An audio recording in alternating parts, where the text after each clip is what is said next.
रामकृष्ण हरी. एकदा बोला रामकृष्ण हरी. रामकृष्ण हरी. रामकृष्ण हरी. मी हरिभक्त परायण चंद्रकांत पांडुरंग कारंडे आपल्याला सांगायला अतिशय आनंद आहे की भारताचे प्रवेशद्वार गेट ऑफ इंडिया इथून प्रस्थान होणारी दिंडी 29 जूनला दिंडीचं प्रस्थान होतं. ती दिंडी 30 तारखेच्या मुक्कामाला वाशीला येते. वाशीचा मुक्काम 30 तारखेचा झाला की सकाळी निघाल्यानंतर इथे बेलापूरला 1 जुलैला तुमच्याकडे येणारा दिवस आहे 1 जुलै. 1 जुलैला माझ्यासोबत हे मुकादम काका, त्यांचं नाव प्रसिद्ध आहे, पण तुमचं पूर्ण नाव नारायण लक्ष्मण मुकादम. तर आपण त्यांच्याच ह्या निवासी उभे आहोत तळाला. इथं आपल्या वारकऱ्यांच्या सेवेला त्याने अतिशय सुंदर प्रकारे दुपारच्या भोजनाचं नियोजन केलेलं आहे. आणि दुपारचं भोजन झालं की इथून साधारण 12-1ला आपली दिंडी आली.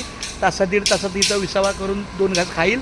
आणि नंतर पुढचा टप्पा विठ्ठलवाडी, जे चिंचपाडा विठ्ठल मंदिर आहे तिथं.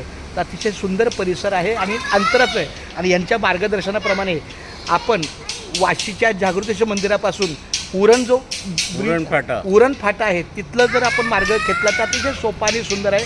तर तुमचा आम्हाला आदेश खूप चांगला आहे. मार्गदर्शन धन्यवाद. मी पांडुरंगाच्या चरणी प्रार्थना करतो की आमच्या ह्या अन्नदात्याला, वारकऱ्यांच्या मुखी घास घालायला उदंड आयुष्य मिळो, त्यांना दीर्घायुष्य लाभो आणि आमच्यासोबत एकतरी पंढरीच्या वारीचा एक दिवस पुढे यावा. किमान बेलापूर ते विठ्ठलवाडी आमच्यासोबत आपल्या दिंडीला गाडी पण आहे, ट्रक आहे. म्हणजे जे समजा थकलेले वारकरी असतील 50, 70, 80, 90 ज्यांचं चालणं शक्य नाही, तर मला असं वाटतं 10 मिनटं तरी आपल्या वारीच्या मार्गाला तुमचं पावलं लागावी अशी माऊलीच्या चरणी प्रार्थना करतो. बोला पुंडलिक वरदानी विठ्ठल श्री ज्ञानदेव पंढरीनाथ भगवान की जय. रामकृष्ण. खूप धन्यवाद.